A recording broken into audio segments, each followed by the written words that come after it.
Arts and cultural heritage ട്രസ്റ്റിന്റെ ഉപദേശക സമിതി ഉപാധ്യക്ഷനും പ്രശസ്ത സംഗീതജ്ഞനുമായിരുന്ന വി ദക്ഷിണമൂർത്തി സ്വാമിയുടെ സ്മരണാർത്ഥം ഏർപ്പെടുത്തിയ കലാനിധി ട്രസ്റ്റ് ദക്ഷിണാമൂർത്തി മാധ്യമ പുരസ്കാരം Kerala vision news senior camera person Saji തറയിലിന് വേണ്ടി മകൻ ജീവ എസ് തറയിൽ ഏറ്റുവാങ്ങി.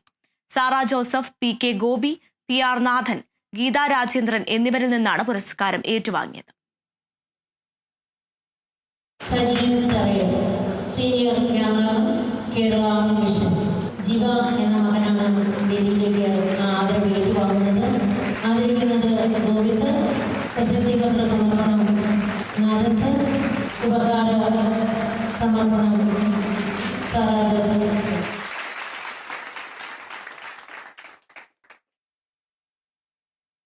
രാജ്യത്തും സംസ്ഥാനത്തും ഭരണാധികാരികൾ ജനങ്ങൾക്ക് ഭാരമാവുകയാണെന്ന് കോൺഗ്രസ് നേതാവ് ജെബി മേത്തർ MP.